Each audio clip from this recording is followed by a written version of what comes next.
name is Mark Nelson, and I hope you listen to me in the morning on 1170 The Answer and watching USA Channel 9 for a contributor.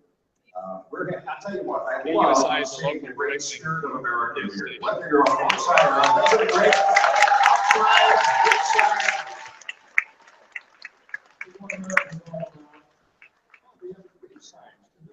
Just as I know that there were parameters of the office works with the question, we take numbers, so we have no idea if we random numbers. I'll post them. Congressman Issa will get through as many of them as possible before we move out this way. Bring the next session into jail. A lot of friends out there who don't want to get in for the second round. So we appreciate your cooperation, the revenue with all this. And I know you signed up online. There were some things like make sure that you're in the district, you get some parameters. How many of you are here from out of the district? I'm just curious. Good. Do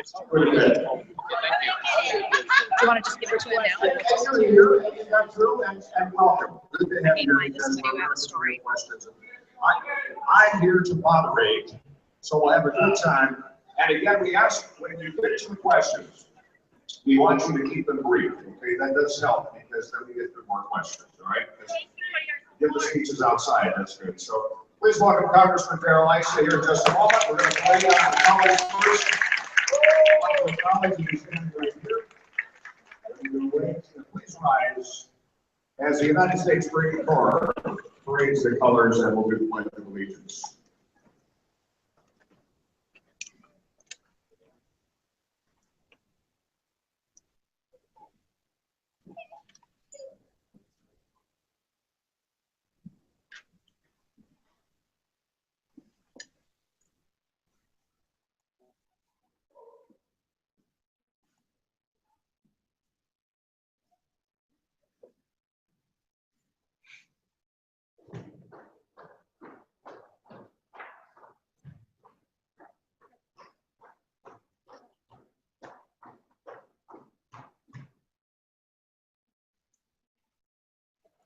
I pledge allegiance to the flag of the United States of America, and to the republic for which it stands, one nation, under God, indivisible, with liberty and justice for all.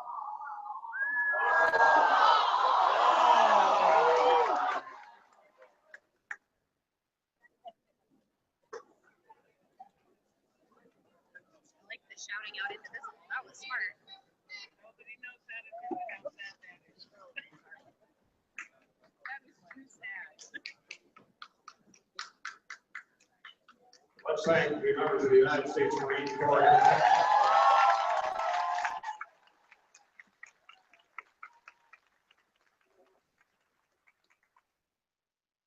Please welcome the man of the hour, your public servant. He works for us. He knows that. Congressman Darrell Issa.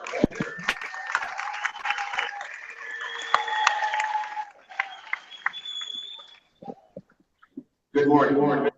Whether you're inside the district or out of the district, I would assume.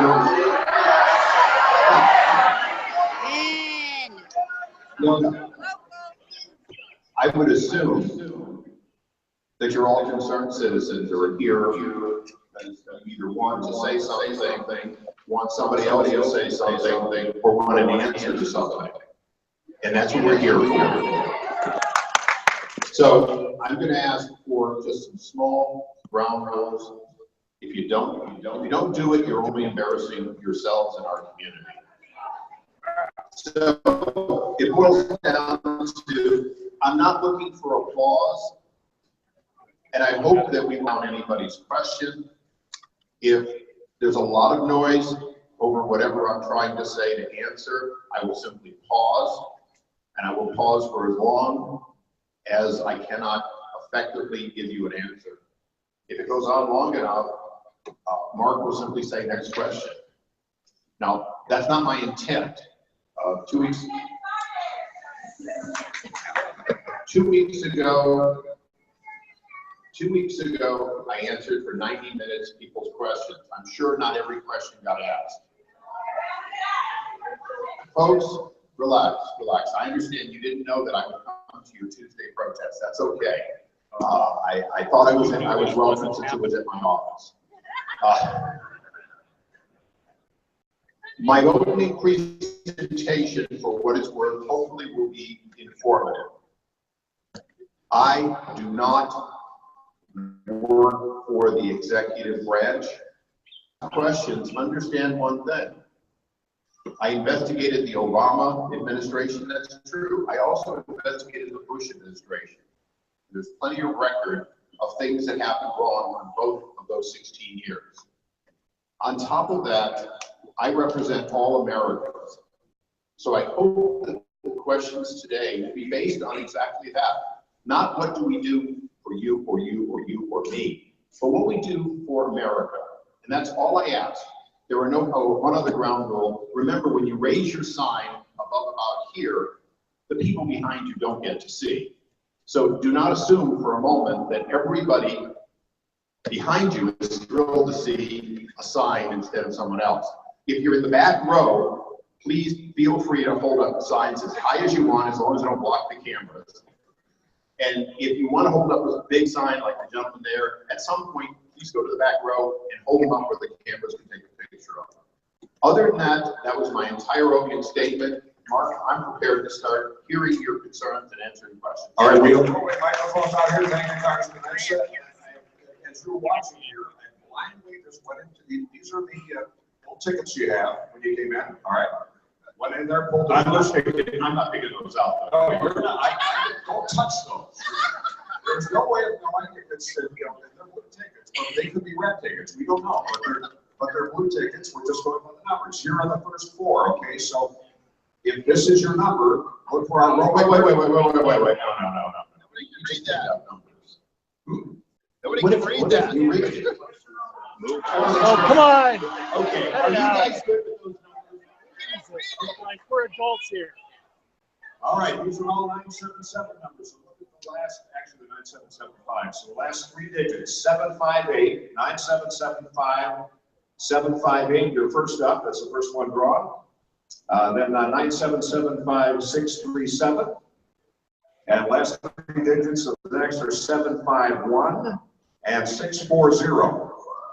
So if those are your numbers, look for our roving microphones here, and you'll have your chance. Here's a roving microphone there, okay? Let's take 758, and if you just, all four of you get up, we'll just go to you here and expedite things, all right? Good morning, Congressman Issa. I'm so glad to speak to you face to face. I've been trying for probably 5 years. But what I'd like to ask you is, there are 11 million undocumented people in this country, and we depend on their labor. Honestly, none of us would have food on our plates without it.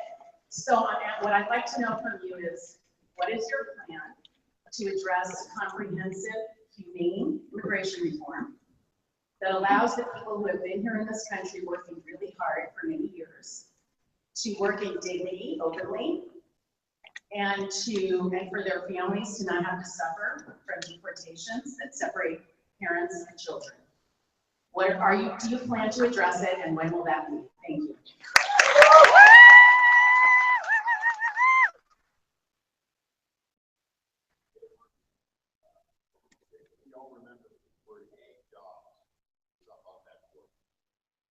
Your complex question is exactly one of the challenges. Your question, and I'm just trying to answer as easy as I can. Your question begs a whole lot of. And in order to assume a way that it hasn't worked for years. But let me answer the first part of your question, agricultural worker. I say this to people on the left, right, this room. We have to find a way to affect agricultural guest worker program. Here's the reason. Even if today we all working who are here in undocumented capacity, what would happen once we normalize it, they would move again another 2 million. No. That's No. 1986. So my proposal, the first part of your question, my proposal has always been, and I've worked with Howard Berman when he was Los Angeles congressman on something called Ag Jobs. We need to transition to something that says to our neighbors, particularly Honduras, Guatemala, obviously Mexico, and a few other countries, if you will work with us on an effective guest worker program, we will open those jobs for extended periods of time to agricultural workers, not their whole families, but to the workers, so they can get 4 to 8 times as much money here and change lives back in their own country. That's what a guest worker program is intended to do. It's not a migration, it's not immigration, it's a guest worker.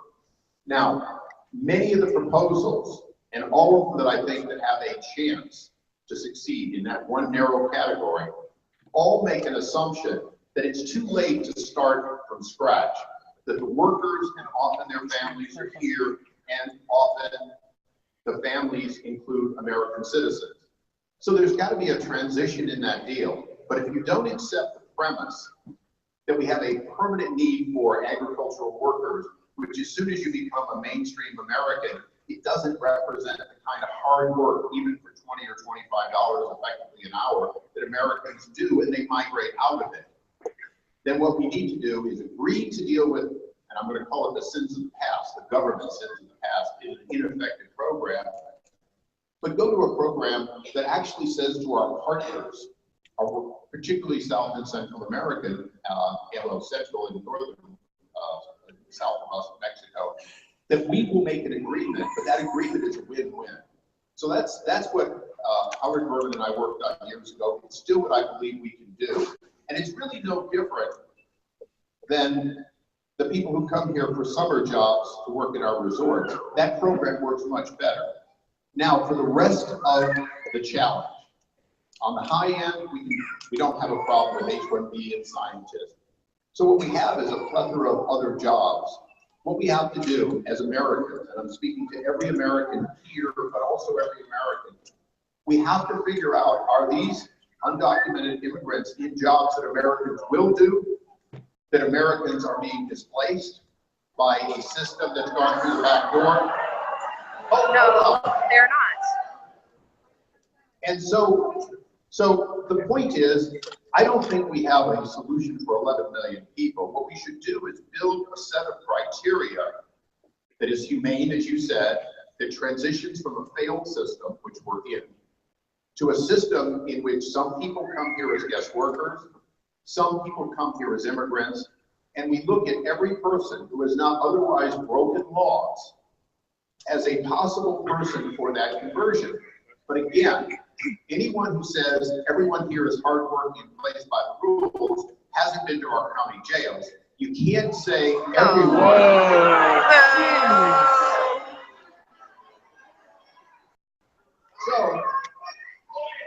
So if you're going to be rude, it's your privilege. But if you disagree with the following principles, then I don't understand how you got that agreement. Believe. One, for everyone in this room, isn't there at least one person, one illegal immigrant we would like to keep? At least one. Yeah. Like to keep? What is he saying? They're not property. They're human beings. And isn't there at least one person that we want to send back to their home country after they get out of prison? Okay, so the first thing we've come up with is we all agree there's at least one person, or almost all, and some people think there's nobody who should be deported. We're going to agree to disagree on that point. Next question. Okay, now I've been told that some of you want to see bigger numbers. I will make bigger numbers. Let me tell you. Can you, let's go, come on. Okay, just make sure we're motivated. We take one, these under 3, then we'll draw more, all right? So we have 758, 637, 751, 640. So let's go back down here to the next up here. Okay, and she doesn't give up the mic because a 2-minute question turns into a 10-minute question. So, Congressman, if I get emotional about this is very, Just relax. These people will give you all the time you need. My family has been profoundly impacted by mental illness. Mentally ill and adverse treatment. Without that treatment, I can't imagine where our family would be today. With insurance under the Affordable Care Act, it has cost our family out of pocket $60,000. That's a lot. How does your proposed health plan mandate coverage for mental illness? So I've seen access, but I haven't seen anything that guarantees coverage for mental illness, which was afforded under the ACA. And how does it compare with the Republican proposal that was just announced? Thank you.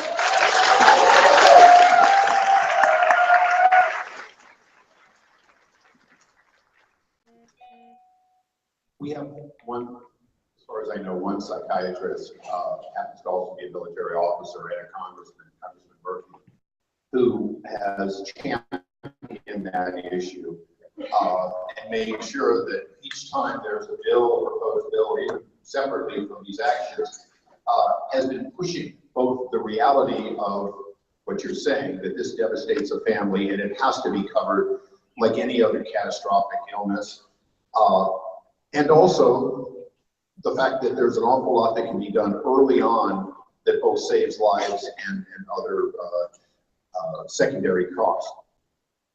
And for me, I'm not an expert on it. My understanding is, and you asked about my bill, so I'll get to that in just a second. My understanding is we are not changing those mandates, but I can tell you this, Congressman Murphy's vote will require that we not in any way lessen anything available from that standpoint.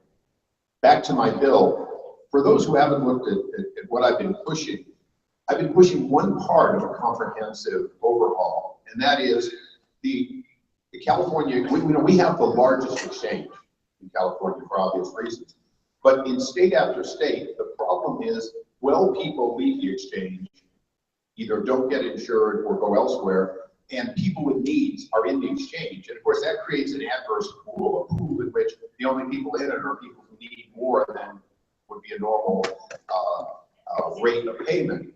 And so what I proposed was that we start with the federal workforce, over 9 million people and their families, who already represent a healthy pool.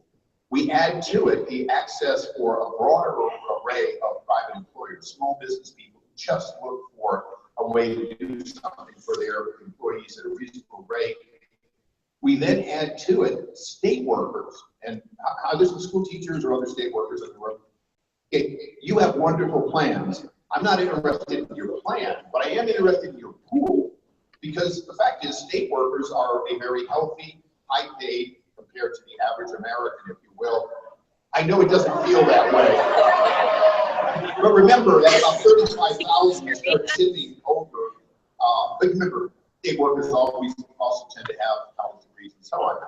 If we add those pools, what we do for you is, if you're in an exchange, that starts off at a fairer size and pool, and is more likely to attract both people with needs, but also people who simply want health care. And it's that stable pool that allows it to remain affordable.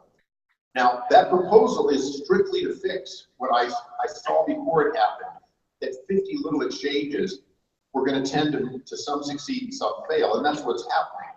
I believe that a national bidding, 250 separate programs, with a pool of all federal and state and local workers, will give you a base that won't easily go one way or the other, and as a result would maintain what we would call normal affordability. So I want people to understand what I'm pushing for is just the common sense of, I was a small employer, I guess I'm a small employer again, but when I was a small employer and then got a little bigger and bigger, it wasn't until I got to about 100 employees that I had power to get my employees good plans, maybe 2 or 3 or less employees. The insurance companies own you and you have very little choice as an employer, which means your employees don't get a good deal. So that's what the bill intends to do. But I can assure you one answer, we will, that's a separate question you may ask. We will make sure that there is no rollback of mental illness in this bill as far as it being treated like any other injury or illness. Answer Go her back here question. next up. We have one more that we'll draw in. Okay, right back here. Number 4. That's, okay, where's number 3? I don't know if we have to use an order. We're just going to go through the 4, otherwise we'll be here all day. All right. Yes, Congressman Issa, I'm Stephen Boshinsky, I live in South Oceanside. My question is, since Trump Care eliminates the 3.8% surtax on investment income on individuals making more than $250,000, how much will this benefit you personally, Congressman, in dollars?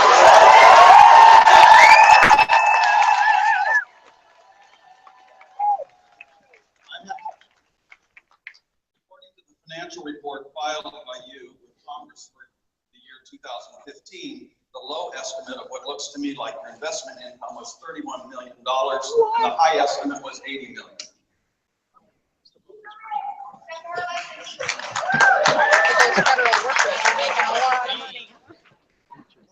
Well, wait a second. Have you done the math? You want to just give me the answer?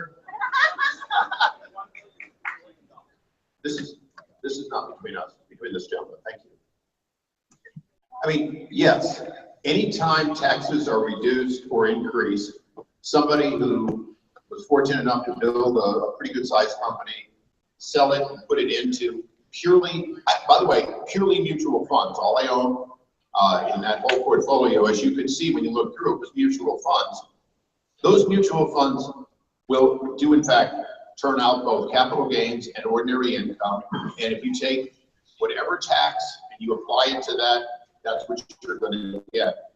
No question at all. I don't make any bones about it. And why should I? I was never a government contractor. I built my company in the private sector and consumer electronics industry. And those revenues, quite frankly, yes, they occur and I pay my taxes. So the answer is, if you want somebody who has no income, who lives on $174,000 and lives in their office, okay, choose that person. Okay.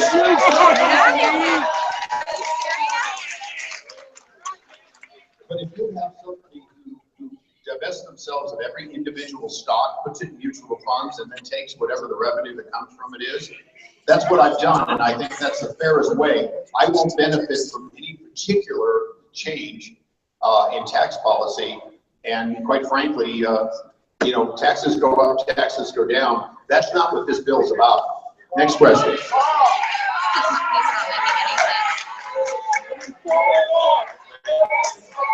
Hold on. All right, this won't work if we all do that. Appreciate the passion. I love the science.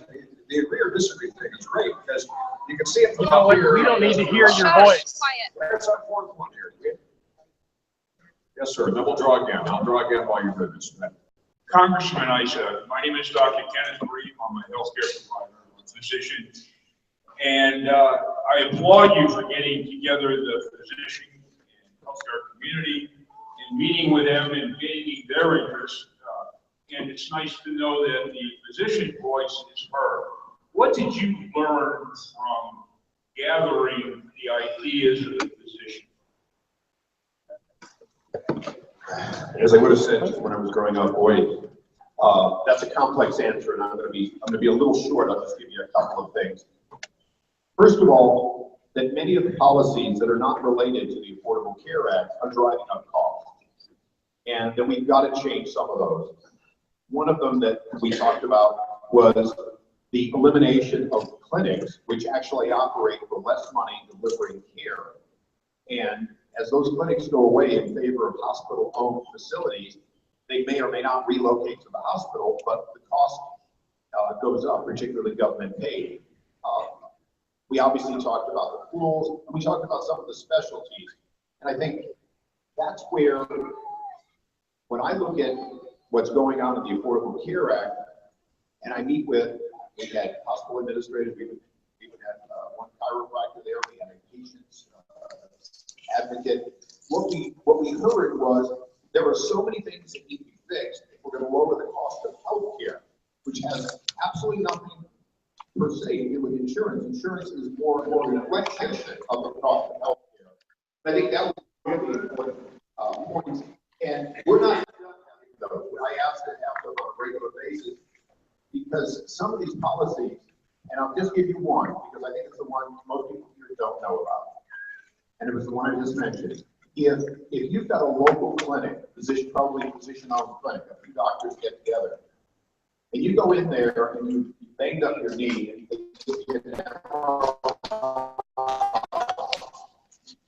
the reimbursement there for Scripps. Now, I'm not upset about Scripps, but if Scripps buys that clinic and puts their name on it, that is paid, goes up. And you look and say, well, wait a second, what we're trying to do is deliver health care to people at an affordable price with nobody selling for below cost. But that's one of the problems today is we're seeing small clinics owned disproportionately by clinics, by non-hospitals, disappear. And the net result is healthcare cost goes up. If you don't mind, I'm gonna say one thing that came in since that meeting. Elijah Cummings and I have been seen on TV more than a few times, you may have noticed. But we've done a lot of legislation together. Right now, he was just at the White House asking why it is that we cannot, at least in some part, do what the Veterans Administration does and buy our pharmaceuticals in bulk and get a better price. And you may or may not be aware of this, but he got full agreement from the president. And that means that there's a real chance for a bipartisan effort to buy, at least as to the federal government's programs, pharmaceuticals and other devices at a better price by simply buying in bulk. So that's one of the things that Elijah Cummings and I will be working on. All right, we've drawn again here. I made these pictures. You notice I've shifted to a blue ink. Oh, come on. Next, I'll use red ink. I'm just trying to be the impartial moderator. Look at your last three digits and then stand up if I call your last three digits. 597 744 742. Those came out just that way. There you are. 597 744 742. Right over here. I'm a terrible public speaker, but I'm doing this for my son Charlie, who has Fragile X syndrome. It's a developmental delay, and our family relies on Medi-Cal to meet his medical needs. With the cuts, the proposed rollbacks to Medicaid, how will his needs be met as he lives his life?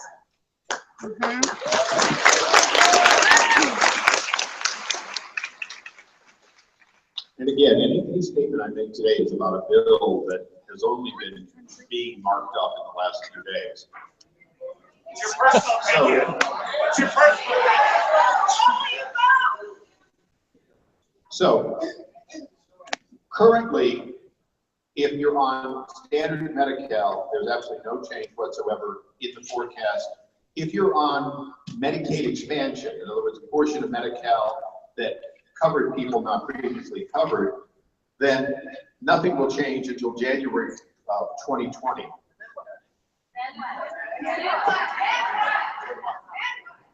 Thank you very much. Then we're working on a series of grants and credits, and I'm looking at that bill the same as you are. What I will say is I'm going to ask a question to all of you, and I'll get the disagrees. I'm ready for it. So, if your child is completely disabled and absolutely no capability of taking care of themselves, and you're a classic Medi-Cal recipient, or your child is, it's a 50-50 deal. The federal government pays half, and the state of California pays half. Under Medicaid expansion, we always call it Medi-Cal, but in every other state pretty much it's Medicaid. Under Medicaid expansion, the deal was 100% for the first year paid for by the federal government, and then 90% thereafter. So one of the questions has always been, and then I hope we all look at it from a standpoint of how much skin should the states have in taking care of various challenges, medical challenges. The original deal in Medicaid was intended to be a partnership between the federal government and the states, with the states taking the lead on solutions. So the one thing that always bothered me was the people who were higher up the food chain, if you will, had less reason to need assistance, were getting 90% in perpetuity, 100% originally, from the federal government. I said from day one that the partnership should never have been different. It should have been the same. It should have been whatever the state rate was, 50-50, some states were a little better.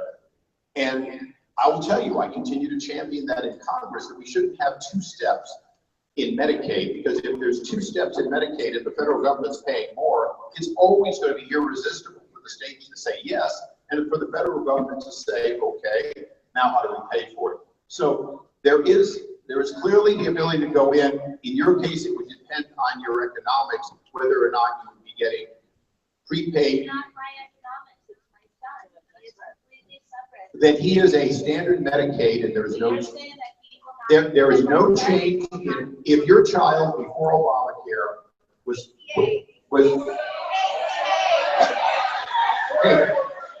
it's not affordable, and by the way, Obama. Yes, it is.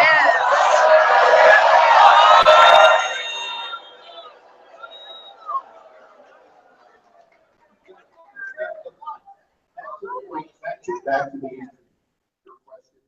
Medicaid is not being changed by this bill. The expansion was not that. So in the case of your child that's 100% disabled, there will be no change. Thank you. All right, hold on.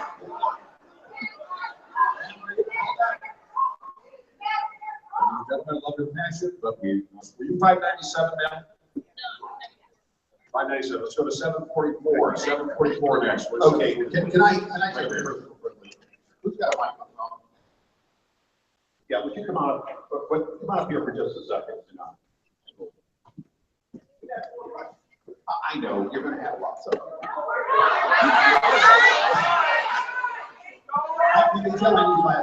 Would you get the gentleman up front? Because I promised him I'd let him ask a question. There's a lot of people that have the same question.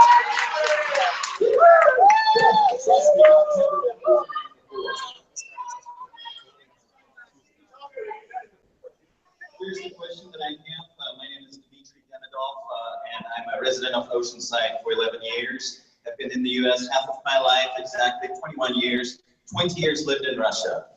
I watch very closely what's going on in Russia, in the politics, especially with Putin, and what's going on now in America. I run a Facebook page called Unofficial Justice, where I put links together. So my question is related. It is very much related to this subject. Congress initiated effort of investigations of Trump's ties to Russia. A week and a half ago was defeated on an 8-11 party line vote. And 8-11 party line vote means that there are a couple of gentlemen, congressmen on the Republican Party that voted against it and swayed the vote against it. One of them was Darrell Issa. Okay.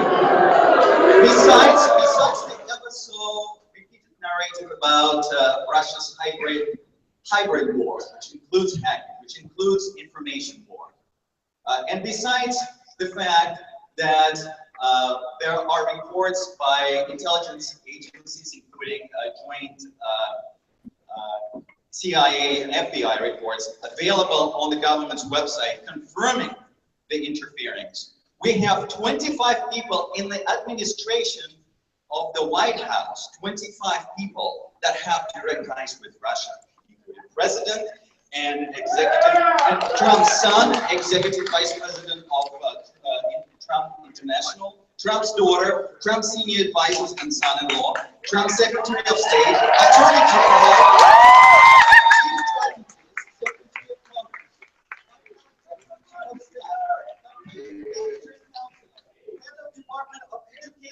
Okay, I think we got it. Thank you. Here's the question. That you'll vote against the investigation. Okay, we get that. Okay.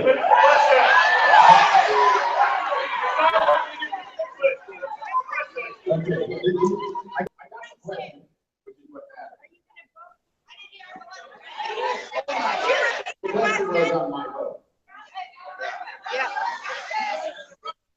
Special prosecutor!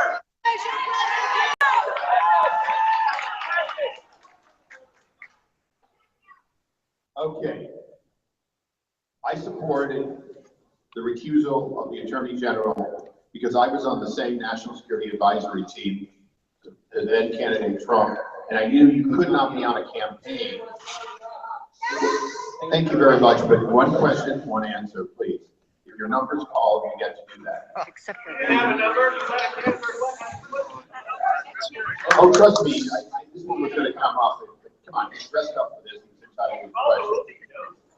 The fact is, I called for the statute.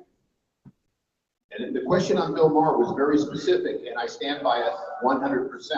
The two questions that Bill Maher asked, which are similar to Dimitri's. One, should the Attorney General recuse himself? Of course, it should have an independent individual who was not connected to the campaign. It now does. Who? Secondly, should there be what people commonly call special prosecutor? I think I have to explain. It won't take long, but I have to explain. The special prosecutor statute expired. There is no such thing. And trust me, the Democrats in Congress would not vote to create a new permanent law to do that. They didn't like it under Ken Starr. However, if you look up 28 CFR 600.1, okay, that is the procedure I was talking about Bill Maher. And that's where the Attorney General, or in this case, the Attorney General now having recused himself, the individual puts together a team that has independent authority to investigate something. Now, what the deputy said in his confirmation, and I think we have to realize he went before the Senate afterwards and he said this, and is being confirmed, okay? So, you know, you got to figure that the Senate, here's what he said. He said, I have to know that we have the elements of an investigation specifically that I then tell them to do. And he said that. Do you support an investigation? Well, yes, I do.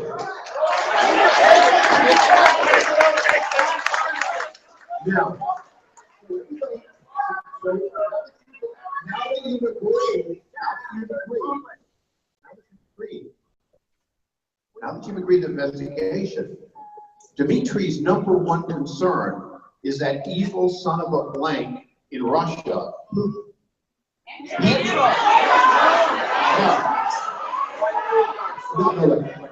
win this crowd. The fact is, Putin was evil when President Bush thought he could see into his soul. President Obama tried to work with him in Iran, and we're going to get a nuclear bomb. Oh, Putin, come on. Putin went into Ukraine, into Crimea. Hold on. He went into Crimea, he went into Ukraine, and he used cyber attacks. So, Yeah, you're telling us what we are. I not only support investigating whether there are any ties to anyone, including, you know, you keep asking for something that doesn't exist, so.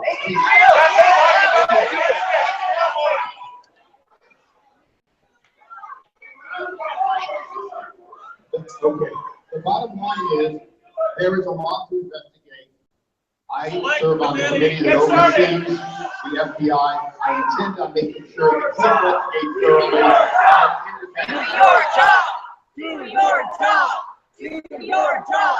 Do your job! Do your job! Do your job! Do your job!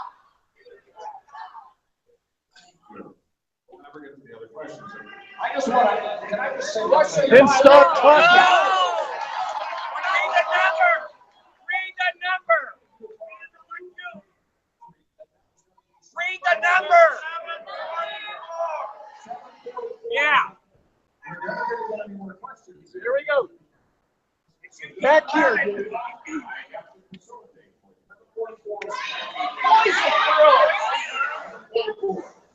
Okay. Yes, ma'am.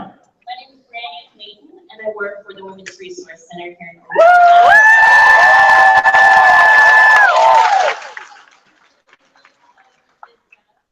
We've been providing services for domestic violence here in Oceanside for over 40 years.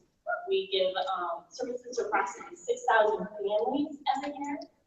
The current administration has floated a budget in which it will cut all funding to the Office of Violence Against Women. That funding helps helps to fund all of the services that we provide under VAWA, the Violence Against Women Act.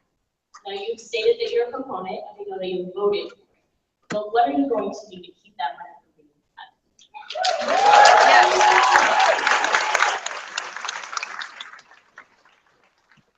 Would we reauthorize all Violence Against Women Act?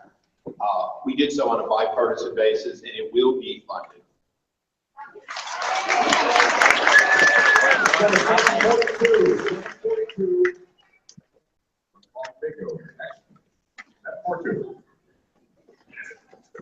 Senator, I have a question for you.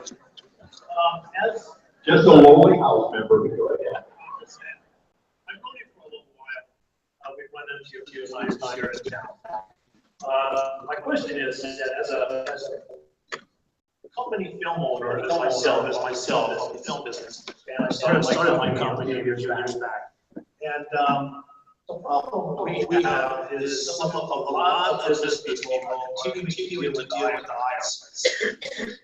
IRS pretty much bullies the people pretty much have a lot of control by telling us how much we pay them. I'm very fortunate to have a CFO and family that watches what they make, how much money we make. And pretty much we put an account aside for how much, if I make $1 million filming a movie, we take that money and take the taxes out of that, put that into an account. And I fought the IRS for 5 years, and I'm not understanding why the IRS continues to have this much power over people that own their own businesses when they do not owe the amount of money that the IRS tells them they owe. And then also controls their livelihood, they put liens on their homes, and they just really make a mess. And how do we fight them in the right way? Okay. Come on, we must all agree that nobody really likes the IRS. It's just us. So I'm going to answer it as succinctly as anyone could. First of all, the caseworkers in my office deal with people with IRS problems that are not of their making all the time. Second of all, the reason the IRS has the power it has and can do a lot of what it does is that we gave it an absolute independence. And we did so in order to keep Republicans, Democrats, presidents, everybody out of using it as a tool. No, I know that. That's hilarious. Laughs and cheers, but 103 is a law that says unless you give me specific permission to help you and access to your tax records, even if you give me your tax records, I can't ask the IRS a question without that approval. And we do that to try to maintain the independence. But the answer to your question for all of us in the room is, if we were to make our tax code the same, let's say, as Germany's, which is 1/10 as long, you might not pay less taxes, but you would have less trouble with the IRS if we could get rid of all of the pluses and minuses and loopholes that have been built up. So the reality is, what you're asking for is a reform that everyone talks about, but I haven't seen in my years, which is instead of piling on more regulations, we really do need to overhaul the tax code to get rid of the loopholes, but at the same time to make it fairer for everyone to pay essentially a agreed on rate. And I look forward to working on that, but I will tell you that is hard. It hasn't happened in my years. The last time it really happened was in the Reagan administration, when Republicans and Democrats came together and agreed to a lower rate, but people paying that rate. We need to get back to that. Thank you. All right, we're going to go to 3 more here, and I think if we all cooperate, we'll get through these. 663-809-523. That doesn't count. 663-809-523. Last 3 digits. Who has 663? Right over here. That's 663 here. All right. All right, we have time for these 3 before we wrap up here. So let's. My name is Catherine Shield. I'm a member of the State Bar of California. I'm a patriot. My First Amendment rights were violated in this room. I had a very small sign that said "Investigate Russia Now." many other people who have signs here. Your bodyguard, security guard, came over and took my sign away from me forcibly. I asserted my First Amendment rights of free speech. I told him it was suppression of speech. It was also, Can you hold on for a second? Who's got the sign? they took it away from me. No. Hold on. The only instruction was that signs that were large enough to obstruct, like the gentleman down there that still has his. My sign was not large enough to obstruct. I apologize. The instructions we had, that gentleman's Mine was much smaller than that. And I sincerely apologize. As you can see, I gave no instructions. The fact that uniformly, the ones that say the 8.5 by 11. Mine was small. It was forcibly taken from me, and it constituted a battery. It was your staff. They committed a criminal offense against me. Well, okay. Thank you very much. We'll go on to somebody who does have a pending lawsuit. All right, number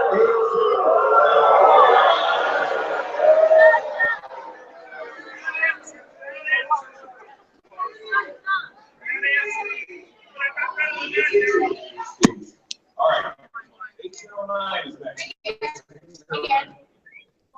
Back to the corner over here. Hi, my name is Tom. I go to a local high school, Pasco Valley High School. I'm in 10th grade. And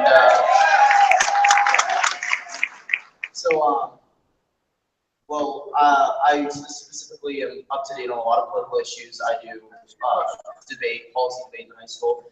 And I just wanted to say that my class, we had a discussion very similar to this the other day. Four corners, agree, strongly disagree. And I feel that it's sad that we were able to have a quieter and more discussion. People who had adopted ideas than here. I think that it's very sad.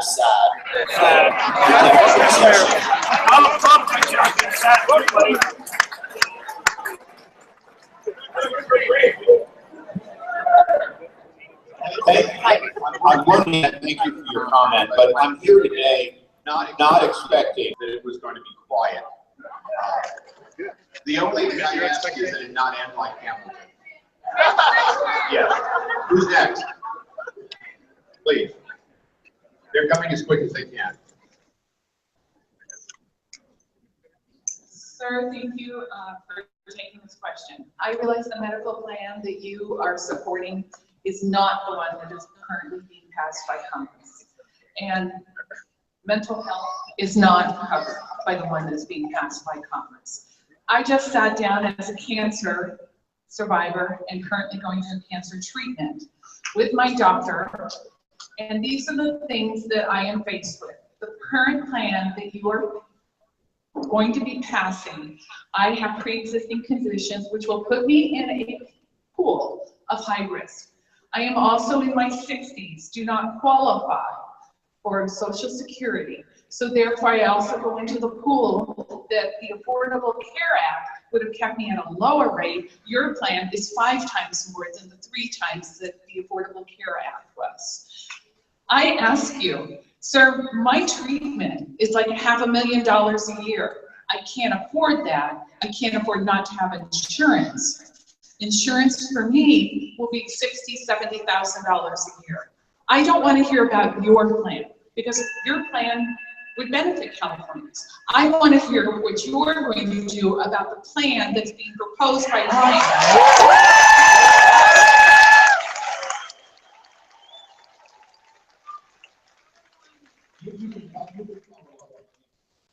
Break it into 2 parts. No, if you have a follow-up question, we'll take it. This is important. Yeah, please. The reason that I pushed the FEHBP, Federal Employee Health Benefit Plan, was that it never had a cap and it never had pre-existing conditions. It was fully portable. As a matter of fact, within the 250 plans, you can move around if you're a federal employee, not a congressman or there. So the reason I am still pushing that is that I will not be satisfied if we do not effectively take care of both pre-existing, as we could have a long discussion we did with the docs, pre-existing and how that gets worked, and portability, which ultimately was what we should have been fixing from the start. Remember, pre-existing sounds great, but then the question is, and this is the question that I'm being faced with as a fiscal responsible Republican, is, so the question is, if you choose a plan, should you be able to move with no penalty to another plan because suddenly you need more? Yeah. The fact is, I support both a prohibition on using a pre-existing condition against somebody entering and portability. And I will keep fighting for both of those. What's your follow-up? You didn't answer the question. Hold on, we have a microphone, please. Hold on. How are you going to vote?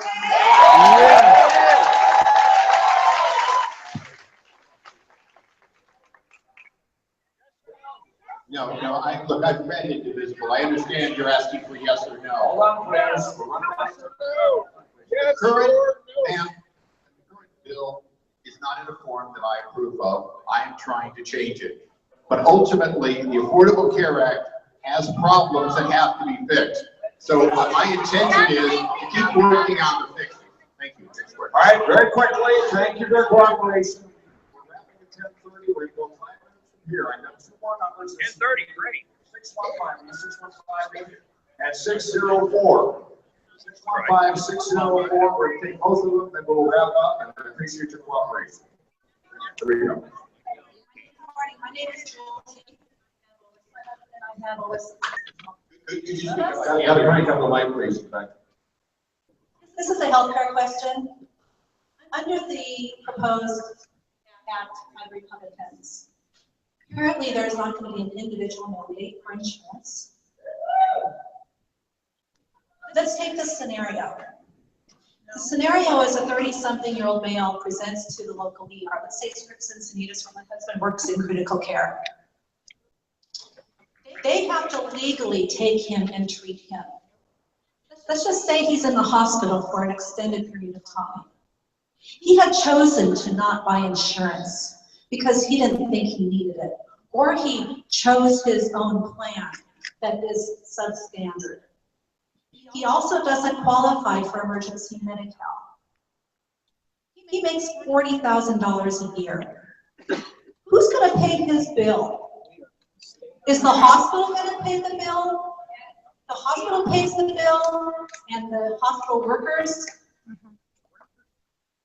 wages go down, they work harder. Tell me who pays his bill when there's no mandate and there's no single payer system.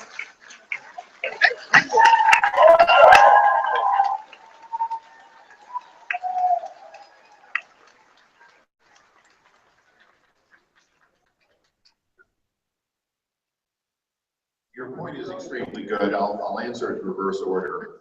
We all pay through cost shifting.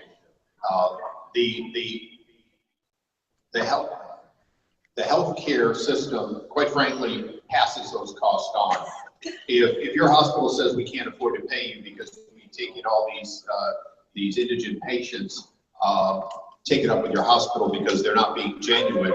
The fact is, healthcare rises in no small part because these things, especially hospitals specifically, because hospitals are going to break even or they're going to go out of business. How do they break even nonprofits?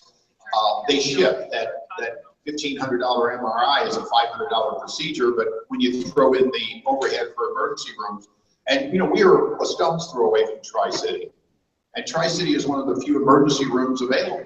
A lot of hospitals have decided not to take emergencies in order to avoid that cost, which means that that individual, whether they have insurance or not, is less safe because there's longer distances to go. So your question, now the main question, the employer mandate and the employee mandate, or the individual mandate, were controversial, and my party did not like them. Well, let me explain. I'll give you, and we'll go a little over, and I'll take a little less rest, but I want to make sure this gets answered. Early in the Obama administration, I was at the White House, and they had tables with people from the White House and senators and House members, all of us that were, chairman and ranking members. And I happen to be seated next to John McCain, who, I agree with on occasions, and I disagree with on occasions.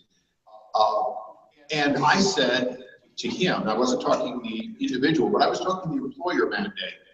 And I said, well, if you don't have the employer mandate or some other process, then employers will shift their responsibility to my emergency room, which means they shift it to my company, who's not only paying health care, but they're also now paying for your not paying health care.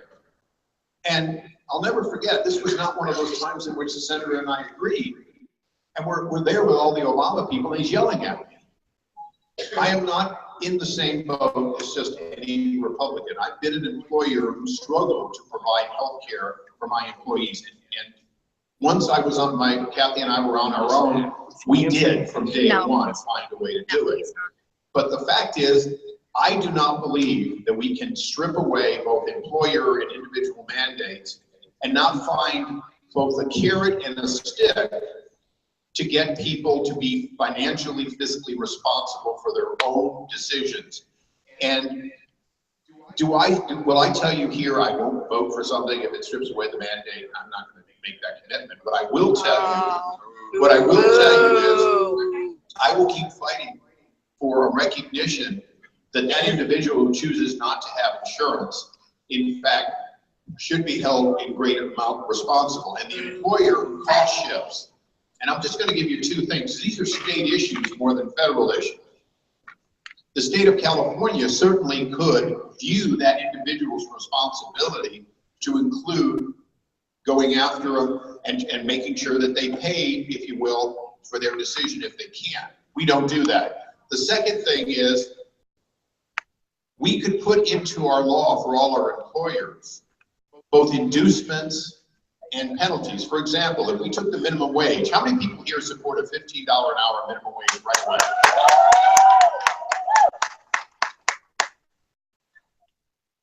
If the employer mandate goes away, or you're less than 50 employees, which already doesn't have a mandate, if the state of California said, okay, we're gonna have a $15 minimum wage, but we're gonna give up to $8 in credit for health care that you're paying for your employees, people would immediately go to that. Why?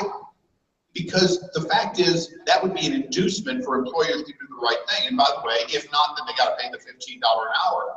But there's no process that the state or the federal government has done to do what you want to do. So, okay, real quick follow-up because I'm going to take.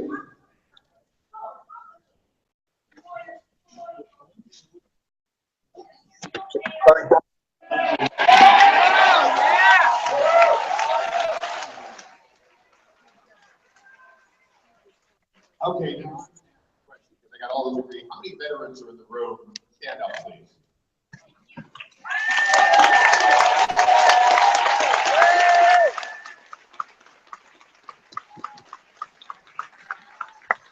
And thank you for your service. By the way, we honor our Marines in this building once a year. But the VA is a single payer system. And it is in crisis. Australians single payer saved my life.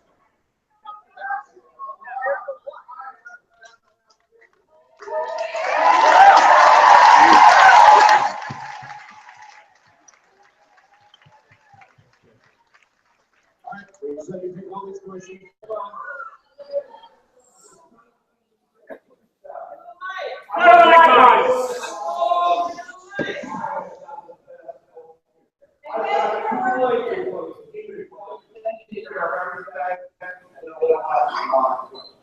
All you have to do is show up for your appointment and play by the rules. I appreciate that.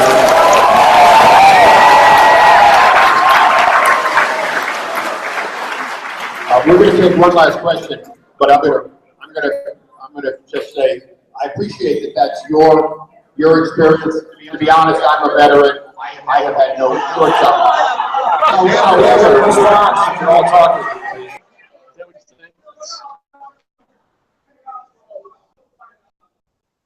was there watching my mom's father pass away there. Okay, all right, playing by the rules, we're all for that, especially when we're just trying to wrap up. 6:04. No, hold on. Well, 6:04 next. Hold on. But I'm not going to let this pass. General Eric Shinseki was appointed by President Obama, and he served about 6 years.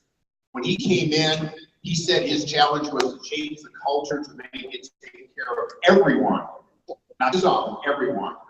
When he resigned, and President Obama replaced him, he did so because there were a number, and they weren't Republican scandals or Democratic scandals, there were failures. We came up with the Choice Act, we came up with other things, and we funded them because we're trying to, on a bipartisan, nonpartisan basis, make sure that the VA doesn't let another person die, doesn't miss another chance for a veteran. So it's not about when it works, it's about making sure it works for everyone. Yes, sir. Final question. Need the mic. There we go. Congressman, my name is Mike Levin. I'm an environmental attorney.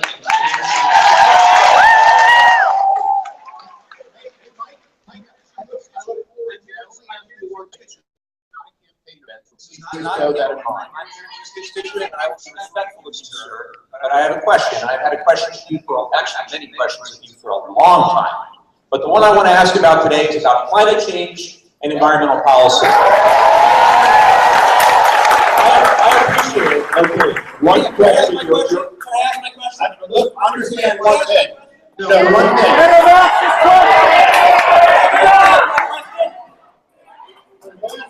Of the press, you're a candidate for office. Please ask your question. I appreciate your time. I actually shocked you on the end. Thank you for that. So this past holiday season, I sent you this book. It's called Climate Change 40 Years. Because for 16 years, you doubted the fundamental science. I'll be happy to do that much more. My question is, why do you blindly support Donald Trump's agenda? Gut based science.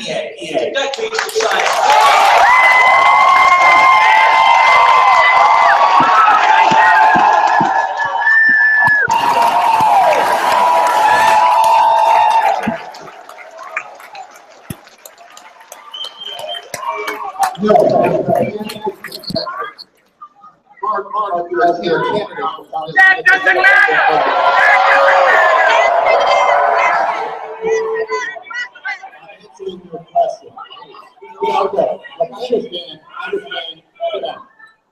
I'm answering your question. You asked a question. You know what?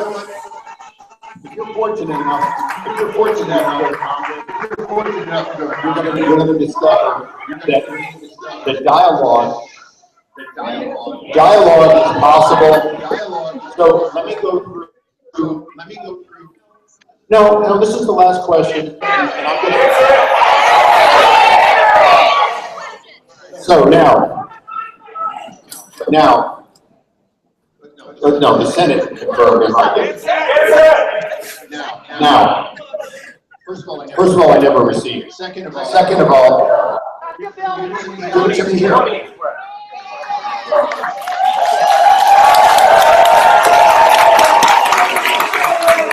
Okay. I've been given reading material. Okay. Now, the bottom line is, I have been trying to be in a positive way. First of all, I do not support a reduction in EPA's funding. Okay?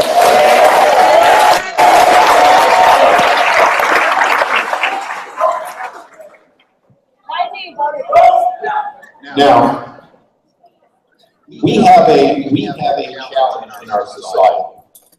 And this may not be exactly the answer you want, but it's the answer that I think you're going to at least appreciate is where I stand. Since the 1970s and the first Earth Day when I was a camp counselor, I have known that we have a problem with sustainability for our planet. Now, our problem included the 3.5 billion people on the planet at that time. Now there's 7 billion plus. So are we burning through carbon? Are we burning through carbon And does it have secondary effects? One of which is CO2 loading of the atmosphere, and another one is acid rain. Another one is that it's just part of our life sustainability. Yes.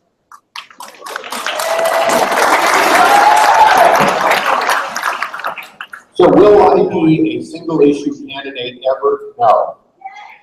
Will I, in fact, recognize that we have to have clean air, clean water, and we have to deal with how to feed 7 billion people on the planet? Yes. Yes. And it's a balancing act. So, if somebody, he asked the question, if somebody only cares about how much CO2 is going in the atmosphere, then you should be making sure that the opportunistic power generating companies are not artificially shutting down their power plants early, as much as 30 years early, and putting CO2 in the atmosphere because natural gas is replacing it. No. Shenandoah shut down. Right now, throughout America, companies have decided that it's too expensive to run a nuclear plant without zero emissions. And instead, what they're doing is they're switching to natural gas and turning those off. Why? Because it's temporarily cheaper. So we're going to burn more natural gas, not less. There are lots of issues in clean air and clean water. And the EPA was created by Richard Nixon. It is in fact not a Republican or a Democratic organization. It's an organization that has a mandate, and I will continue to support sensible aspects of that mandate and funding for it. Thank you all for being here.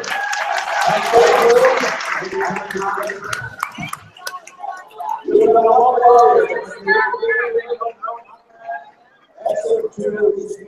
you get all that? Thank you. The sound wasn't great. It wasn't great quality. I was kind of looking over and I said, well, good, I hope, because my wife didn't see what I said. Thank you, man, Yes, for your thank time. you. Thank all of us for being here. Well, I do. Oh, where does he want us to start? I'm over looking at your equipment and there's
I don't see it.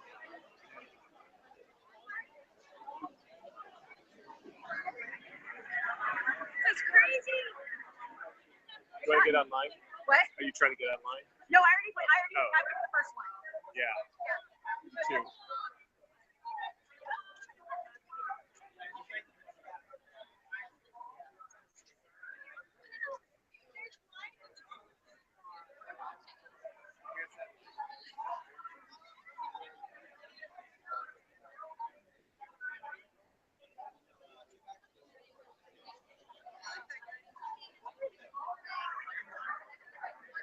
He doesn't answer questions. Hey, good. Can you check YouTube? I go to the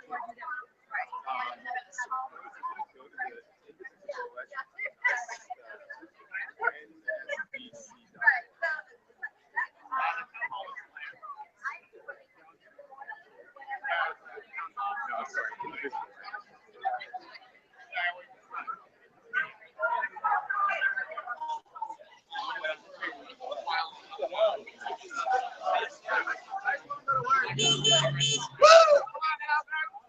Nobody cares.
I assume so. Let's see. It takes about 15 seconds away.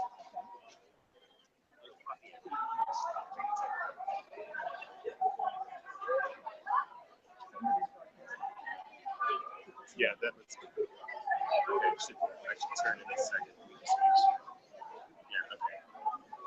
All right, thanks.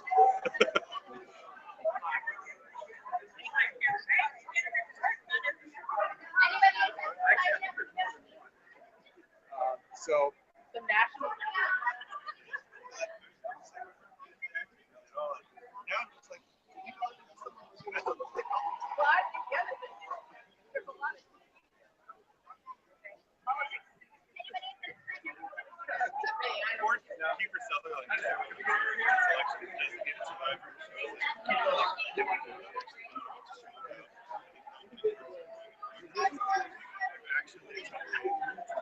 Yeah,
Federal employee benefits.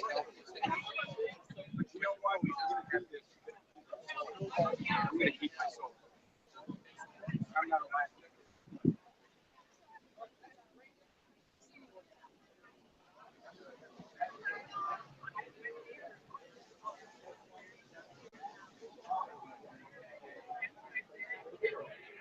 Bigger and better.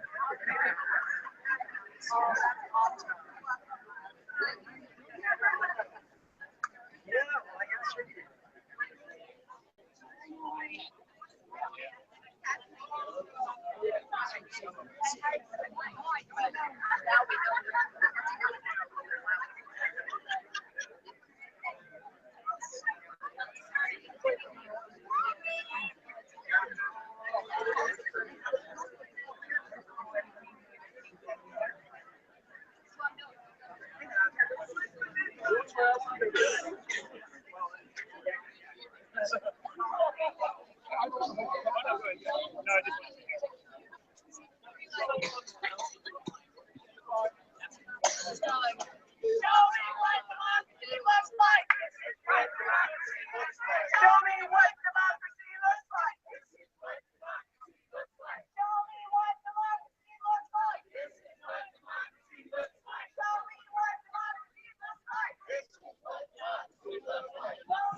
Is that okay? I want you to go talk to them. Remember, when you go in.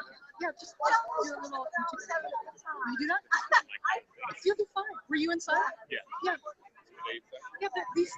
Yeah, they're just friends. They're friends.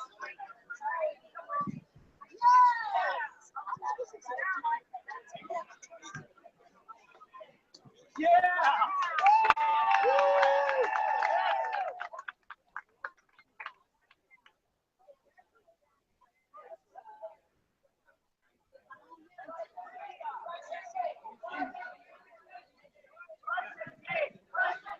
Why don't you investigate?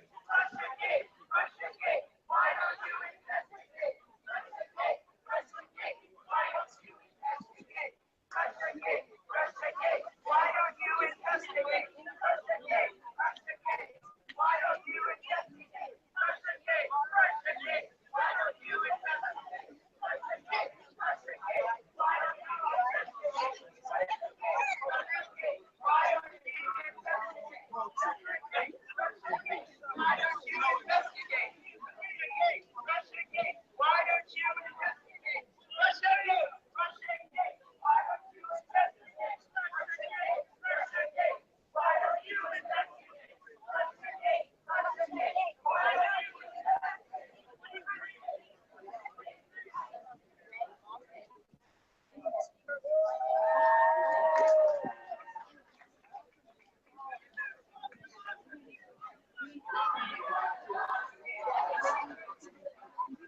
go along What's the his way. last name?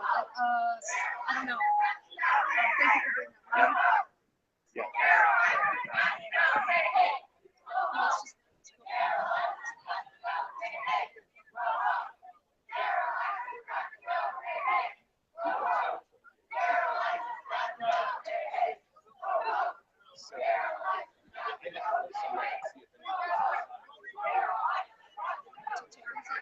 Well, to do the Google, to direct the Google. Yeah, I don't have to get anymore.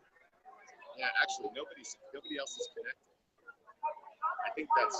I could ask my friend Sharon what's inside.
That's why I'm not staying in this one. Emotionally, No, I can't take it. Me too. See, I have to be honest, I'm emotionally drained. Yes.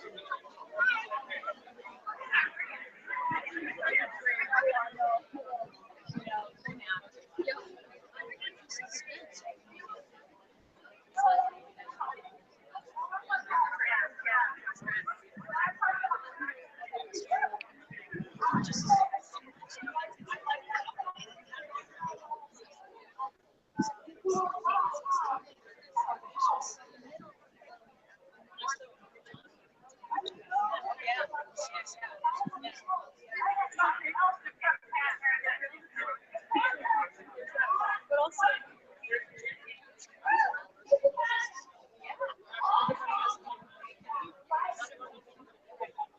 some people are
To have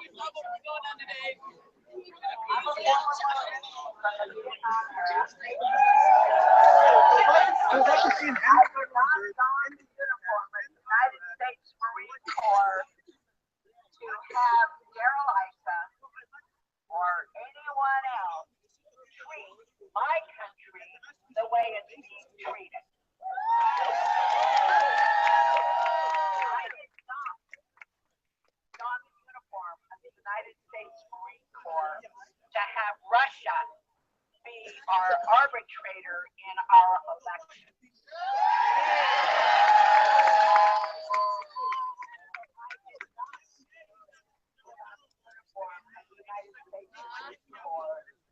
To have Planned Parenthood destroyed.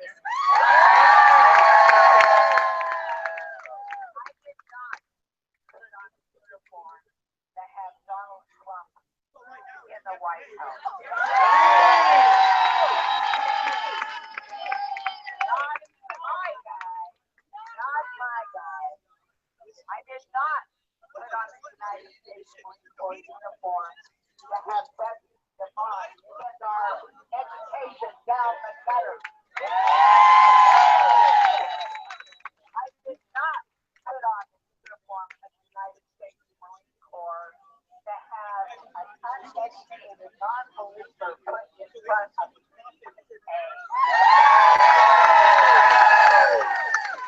I did not put on the uniform of the United States Marine Corps to have a gentleman who was given a medal for his works and his deeds and his thoughts by Vladimir Putin.